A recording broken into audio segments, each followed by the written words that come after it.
This is VOA News. Reporting by remote, I'm David Byrd.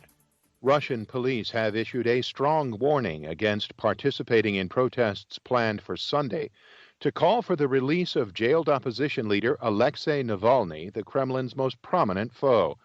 The warning comes amid detentions of Navalny's associates and opposition journalists, and a police plan to restrict movement in the center of Moscow on Sunday.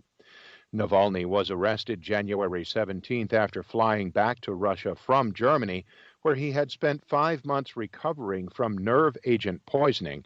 His detention sparked nationwide protests 1 week ago in about 100 cities. Nearly 4,000 people were reported arrested. Russian Interior Ministry spokeswoman Irina Volk cited the coronavirus pandemic in a Saturday warning against protests. She said participants found in violation of epidemiological regulations could face criminal charges. Members of a World Health Organization team investigating the origins of the coronavirus pandemic have visited another hospital in Wuhan, China. AP's Sarah Bassett reports. The hospital in Wuhan was one of the first in the Chinese city to deal with coronavirus patients and is a key part of the epidemiological history of the disease.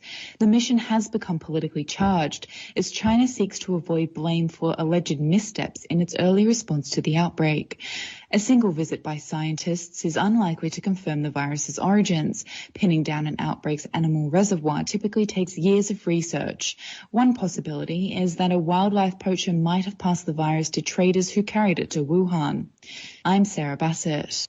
You can find more on these stories and the rest of the day's news at voanews.com. You can also follow us on the VOA mobile app. This is VOA News. Britain's Cabinet Office Minister Michael Gove said the European Union had recognized it made a mistake by briefly attempting to restrict some exports of COVID-19 vaccines by invoking an emergency Brexit clause. In an interview, Gove said the EU's move to potentially invoke Article 16 of the Northern Ireland Protocol was a mistake. I think the European Union recognise now that they made a mistake yesterday. The Commission made a mistake. They didn't consult us, they didn't consult our friends in Dublin, and they united parties in Northern Ireland.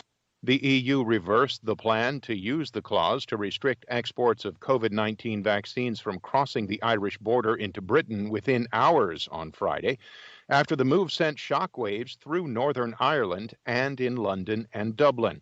Meanwhile, Britain's foreign minister said Saturday the EU had reassured him the European Union did not want to disrupt supplies of COVID-19 vaccines. Dominic Raab made the comments after what he described as a constructive conversation with European Commission Vice President Valdis Dombrovskis. The U.S. Centers for Disease Control and Prevention has issued an order requiring travelers to wear a mask on public transportation. AP's Ben Thomas reports. The order echoes an executive order President Biden issued shortly after he took office, mandating masks on commercial aircraft, trains, and ferries, and on federal property. The CDC order also covers buses, subways, taxis, and ride shares, and the airport stations and terminals where people board. The mask must cover the nose and mouth and must stay on. The order prompts drivers, conductors, and crew members to only transport people who are wearing masks. I'm Ben Thomas. The UN Refugee Agency says that more than 200,000 people have fled fighting in the Central African Republic since violence erupted over a December election result. The CAR army, backed by UN, Russian, and Rwandan troops, has been battling rebels seeking to overturn a December 27th vote in which President Faustin Archange Touadéra was declared the winner. The current fighting was sparked by a constitutional court decision to bar former President Francois Bozize's candidacy in the December 27th presidential vote. French police used water cannon against protesters in the capital, Paris, on Saturday. Most of the protesters were demonstrating over a security bill that includes an article aimed at outlawing the publication of images of police officers. Critics fear that the law could impinge on press freedom and make it more difficult to expose police brutality.